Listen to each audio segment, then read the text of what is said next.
Hello everyone, welcome you all on my YouTube channel Future Mentor।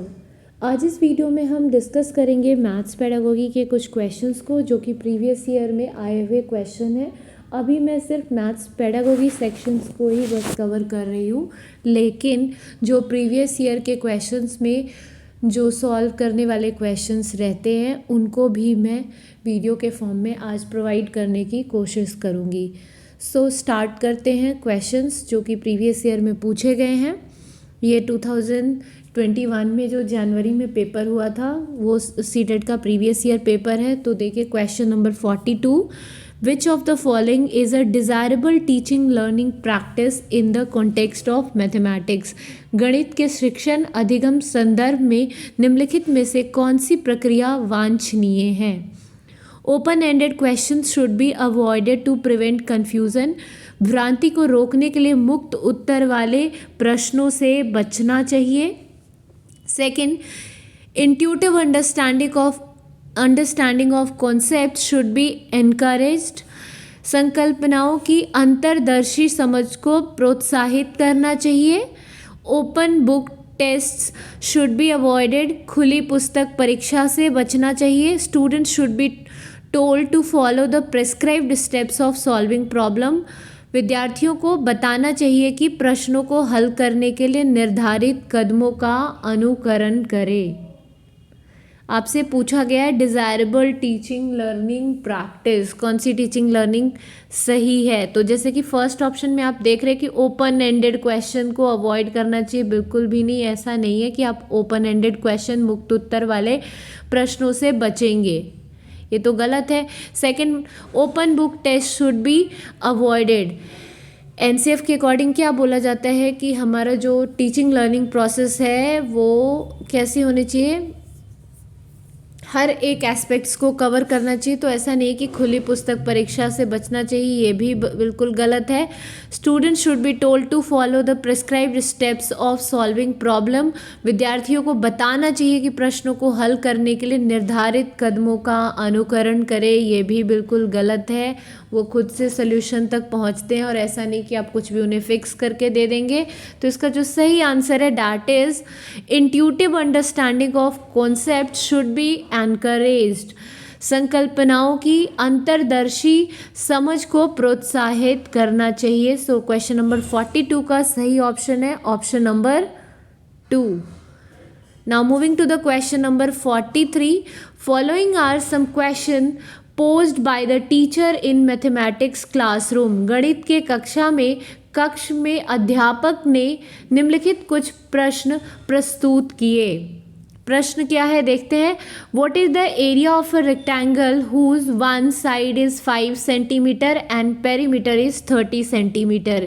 Area of rectangle क्या होगा अगर उसका side given है, one side given है और पेरीमीटर गिवन है। मीन्स आयत का क्षेत्रफल जिसकी एक भुजा 5 सेंटीमीटर और परिमाप 30 सेंटीमीटर है।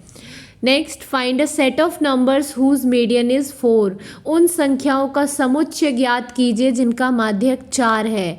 Third is list all prime number between 0 to 8। 0 to 8 के मध्य के सभी अभाज्य संख्याओं की सूची बनाइए। And the fourth one is tell me anything mathematical information you know about rectangle. आयतों के बारे में आपको जो भी गणितीय जानकारी है मुझे बताइए। ठीक है, तो इसमें पूछा क्या गया है आपसे, आप मेनली उस पर फोकस करेंगे। अब ऑप्शन नंबर 1 ये तो स्टेटमेंट थी। अब देखिए क्या है, A and B are closed ended question and C and D are open ended question.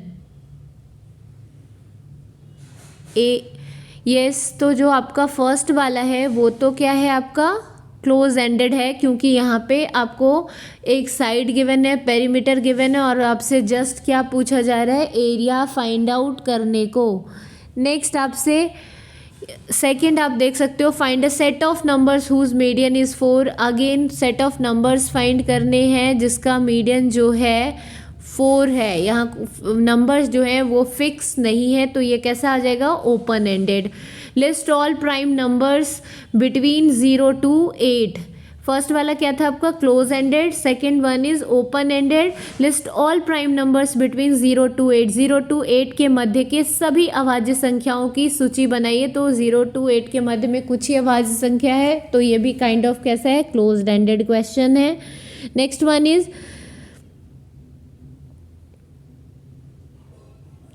One is tell me anything mathematical information you know about rectangle. आयतों के बारे में आपको जो भी गणितीय जानकारी है मुझे बताइए। ये कैसा है, ओपन एंडेड। अब हम ऑप्शंस को पढ़ते हैं। A and B are closed ended. A तो क्लोज एंडेड है लेकिन बी क्लोज एंडेड नहीं है, तो ये वाला ऑप्शन तो गलत हो गया। फर्स्ट ऑप्शन गलत हो गया क्योंकि ए जो है वो क्लोज एंडेड है बट बी जो है वो क्लोज एंडेड नहीं है। बी बंद सिरे के प्रश्न नहीं है। A and B and C are closed ended, again wrong because B is not a closed ended. A is closed ended, B, C and D are open ended. Again it is wrong क्योंकि जो सी वाला है वो सी जो है वो मुक्त सिरे वाले प्रश्न नहीं है, क्लोज एंडेड नहीं है, ओपन एंडेड है। इसलिए इसका सही आंसर क्या होगा, A and C are close ended while B and D are open ended. A व सी बंद सिरे वाले प्रश्न है और बी और डी मुक्त सिरे वाले प्रश्न हैं।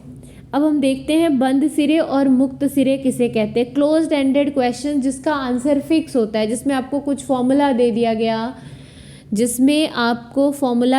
गया, प्लस आपको क्या किया गया, उसकी वैल्यूज़ बता दी गई। अब ऐसे क्वेश्चंस का आंसर आपसे पूछा जाएगा जिसका सिर्फ एक ही आंसर आएगा, ऐसा क्वेश्चन क्या कहलाएगा, क्लोज्ड एंडेड या बंद सिरे वाले क्वेश्चन, जिसमें आपको हर एक वैल्यू गिवन है, कुछ एक फाइंड करने को दे दिया गया। ओपन एंडेड का मतलब होता है जिसके आप बहुत सारे आंसर्स कर सकते हो, ऐसे क्वेश्चन को हम ओपन एंडेड क्वेश्चंस कहते हैं, means having multiple solution.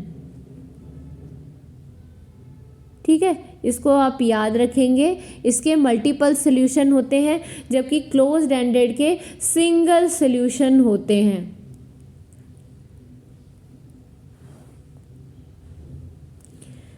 Now moving to the question number 44, which of the following is least likely to impact teaching learning in mathematics. गणित के शिक्षण अधिगम पर निम्नलिखित में से किसका प्रभाव होने की संभावना न्यूनतम है। क्वेश्चन में क्या बोला गया है, न्यूनतम मीन्स बिल्कुल कम, है ना, लीस्ट लाइकली टू इम्पैक्ट। तो हम देखते हैं, enhanced quality of a feedback, प्रतिपुष्टि की गुणवत्ता में वृद्धि, using results of assessment to modify teaching, मूल्यांकन के परिणामों के प्रयोग से शिक्षण में परिवर्तन करना, knowing ways in which assessment affected the confidence of a learner, मूल्यांकन के कारण छात्रों के आत्मविश्वास पर प्रभाव पड़ने के तरीकों की जानकारी होना, providing complete solution to students wrong answers, छात्रों के गलत उत्तरों के पूरे हल देना। तो लीस्ट लाइकली टू इम्पैक्ट जो है वो ये है कि छात्र के जो गलत उत्तर होंगे उसका पूरा हल प्रोवाइड करा देना। This is not the best method कि आप उनको कंप्लीट सोल्यूशन प्रोवाइड करा देंगे उनके रॉन्ग आंसर का। वजह है कि आप उनको क्या है सिखाएंगे, पहले आप असेसमेंट फॉर लर्निंग करेंगे, देन आपको फीडबैक मिलेगा, फिर आप उसके अकॉर्डिंग रिमीडियल टीचिंग प्रोवाइड करेंगे। तो ये जो है ये न्यूनतम प्रभाव होने की संभावना है यहाँ पे। So option number 4 is the correct one for this question. Now moving to the question number 45, Rohit realises that square is both a rhombus and rectangle.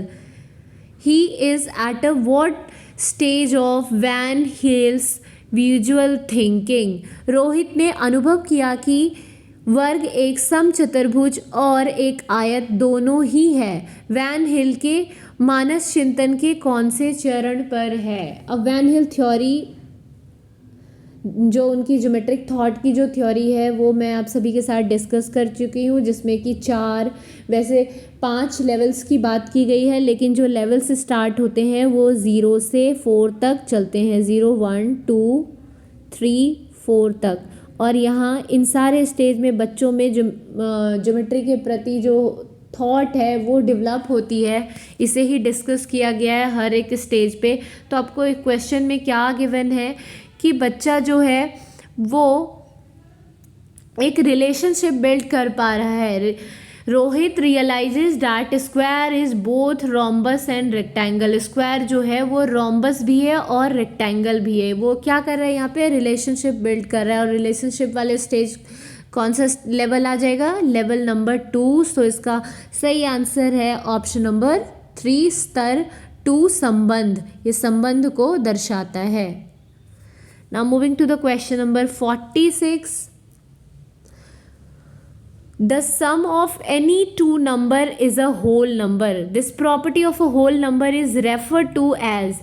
किन्हीं दो पूर्ण संख्याओं का योग एक पूर्ण संख्या होता है। पूर्ण संख्या के इस गुण को इस प्रकार उल्लेखित किया जाता है। क्लोजर प्रॉपर्टी है, कॉम्यूटेटिव प्रॉपर्टी है, एसोसिएटिव है या फिर डिस्ट्रीब्यूटिव है। मीन्स ये कौन सी प्रॉपर्टी को दिखा रहा है कि the sum of any two whole number is a whole number. तो ये क्लोजर प्रॉपर्टी है। इसके ऊपर भी मैं आपको एक वीडियो प्रोवाइड करा दूंगी। ये क्या है, क्लोजर प्रॉपर्टी है। यहाँ पे इसका रिज़ल्ट क्या आता है कि a+b। अब a+b में a कोई रियल नंबर हो सकता है या नेचुरल नंबर हो सकता है, ऐसे कुछ देगा। और अगर a+b भी ये दोनों ही अगर रियल है तो इसका जो आंसर आएगा सम वो भी बिलोंग करेगा रियल नंबर को। ठीक है, और इस प्रॉपर्टी को हम क्लोजर कहते हैं। विच of the following statement regarding mathematics teaching learning is incorrect. इनमें से कौन सा स्टेटमेंट है जो मैथमेटिक्स टीचिंग लर्निंग के लिए इनकरेक्ट है, गलत है। अब जो वर्ड दिया गया है इनकरेक्ट उसको आप सर्कल कर लेंगे क्वेश्चन को सॉल्व करने से पहले। ठीक है, ताकि इसका मीनिंग मतलब अलग बन के ना आए। So first one is mathematics learning is a social process involving dialogues. गणितीय अधिगम एक सामाजिक प्रक्रिया है जिसमें संवाद सम्मिलित है। Culture and context has no role in constructing mathematical knowledge. गणितीय ज्ञान की रचना में संस्कृति और संदर्भों की कोई भूमिका नहीं है। तो ये स्टेटमेंट तो बिल्कुल गलत है कि कल्चरल कॉन्टेक्स्ट का कोई रोल नहीं है। हमने पढ़ा है कि बच्चों के सोशियो कल्चरल बैकग्राउंड का प्रभाव भी पड़ता है किसमें, गणित में। ठीक है ना, कि बच्चा कैसे बैकग्राउंड से आ रहा है।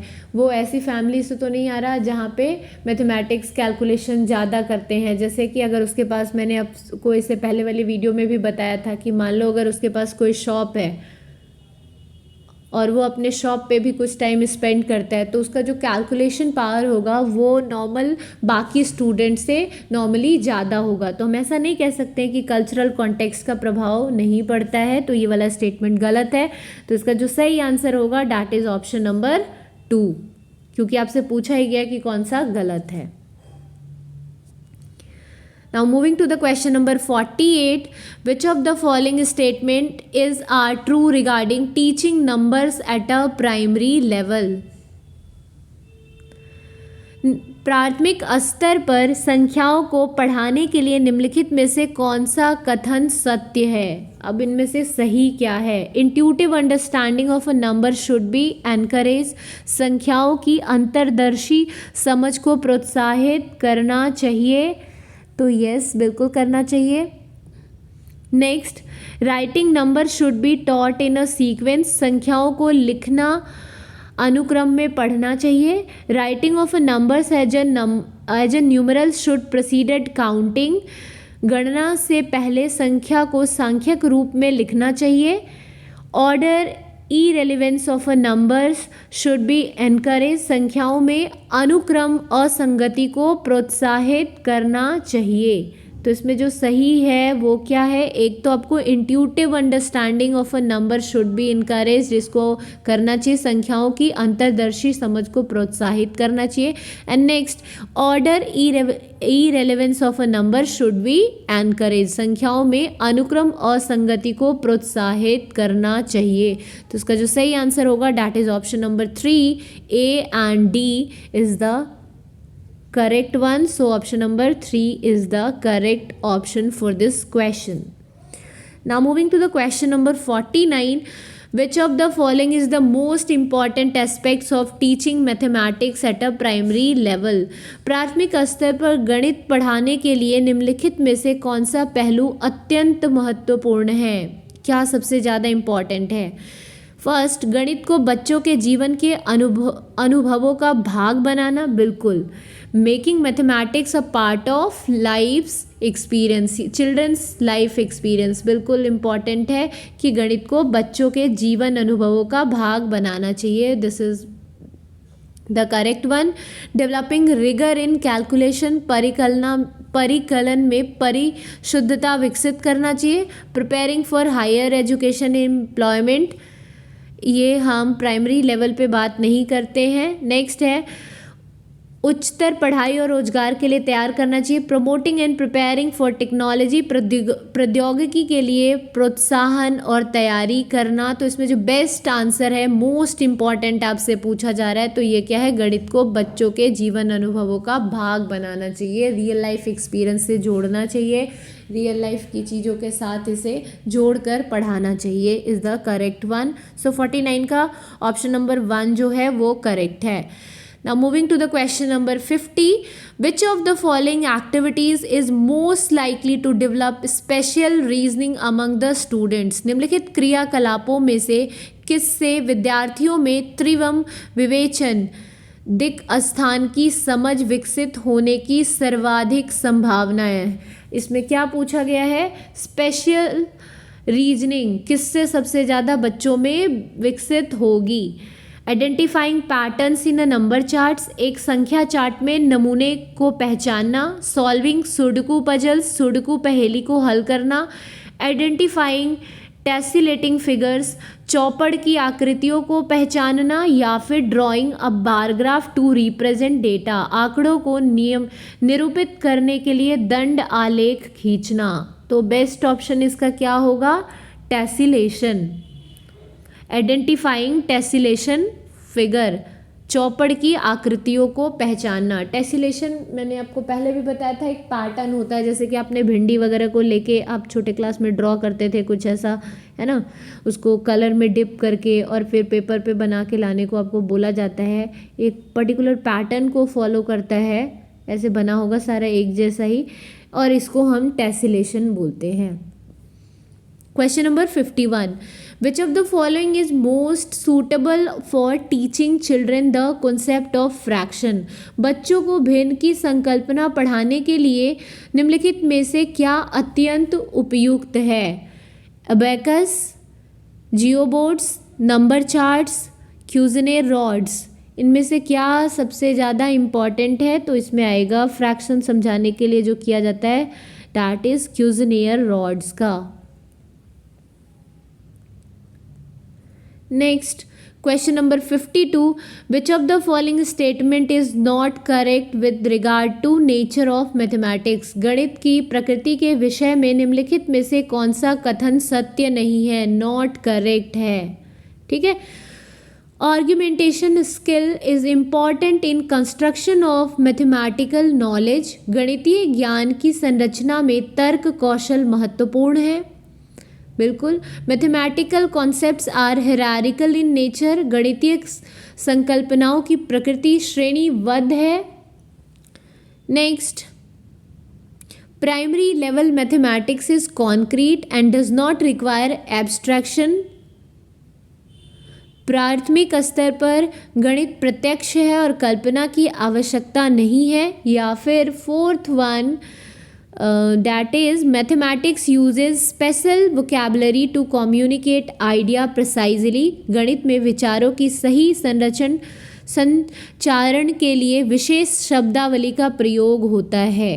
तो ये भी बिल्कुल सही है कि विशेष शब्दावली का प्रयोग करते हैं. यहाँ पे आपको आर्ग्यूमेंट स्किल इम्पॉर्टेंट है, ये भी बिल्कुल सही है. Mathematical concepts are hierarchical in nature, बिल्कुल हायरार्किकल होते हैं, लेकिन हम ऐसा नहीं कह सकते कि प्राइमरी लेवल पे मैथमेटिक्स जो है वो कॉन्क्रीट है और इसमें एब्स्ट्रैक्शन की ज़रूरत नहीं होती, आवश्यकता नहीं होती है, ये वाला स्टेटमेंट गलत है. So option number 3 is the correct one for this question.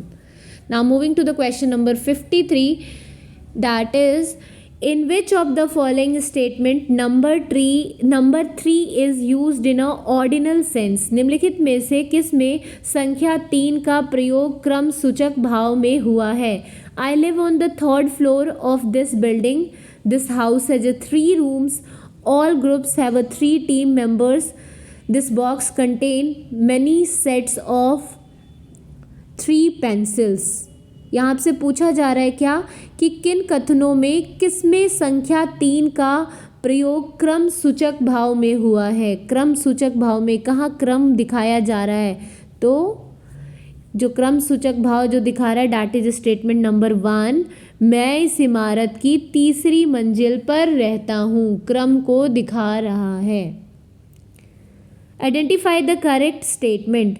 If two figures have the same area, their perimeters are equal. यदि दो आकृतियों का क्षेत्रफल समान है तो उनका परिमाप समान होगा. Second, if two figures have a same perimeter, their areas are equal. यदि दो आकृतियों का परिमाप समान है तो उनका क्षेत्रफल समान होगा.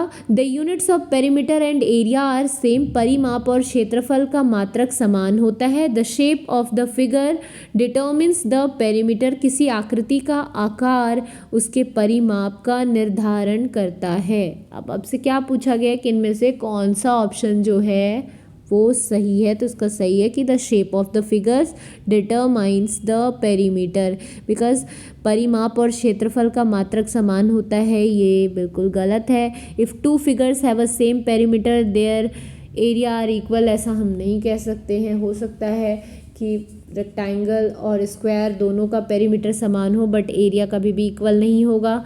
If two figures have a same area their perimeters are equal, it's not also possible.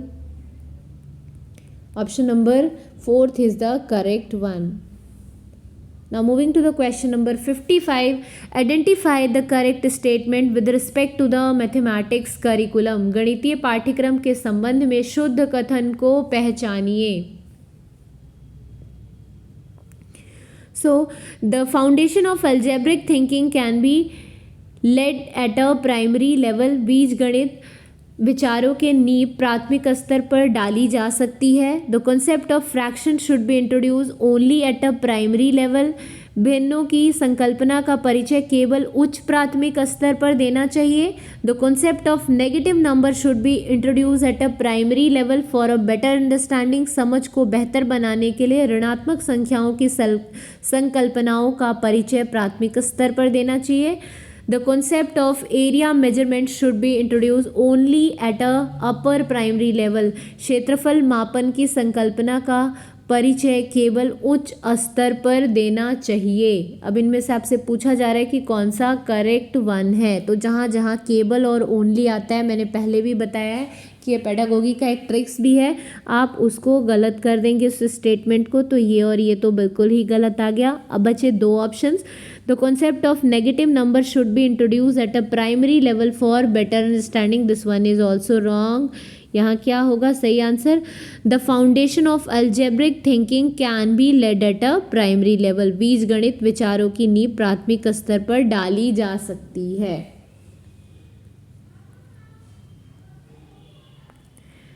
Now moving to the question number 56. Identify the correct statement with the regard to introducing the concepts of triangle at a primary level. प्राथमिक स्तर पर त्रिभुजों की अवधारणा का परिचय देने के संबंध में शुद्ध कथन को पहचानिए. Definition of a triangle should be provided first. सबसे पहले त्रिभुज की परिभाषा दी जानी चाहिए. Children should be expose to equilateral triangle to avoid confusion. संभ्रांति से बचने के लिए बच्चों को केवल समबाहु त्रिभुज की ही प्रस्तुत करना चाहिए. ओनली वाला स्टेटमेंट आ गया, अगेन इट्स अ रॉन्ग. ठीक है. Next, children should be expose to triangle of all types but exposure to the figure should be avoided. बच्चों को के समझ विभिन्न प्रकारों के त्रिभुज प्रस्तुत किए जाने चाहिए, परंतु अन्य आकृतियों से दूर रखना चाहिए। ये भी गलत है कि बाकी फिगर्स से आप उनको इंट्रोड्यूस नहीं कराएंगे। Children should be expose to triangles of all types and also to other figures. बच्चों के समक्ष सभी प्रकार के त्रिभुज व अन्य आकृति भी प्रस्तुत करनी चाहिए। This is the best answer कि बच्चों को आप क्या करेंगे, ट्राइंगल्स भी दिखाएंगे और उसके साथ साथ बाकी आकृतियों को भी इंट्रोड्यूस करेंगे। सो option number 4 is the correct one for this question. 56 का जो सही आंसर है दैट इज ऑप्शन नंबर 4।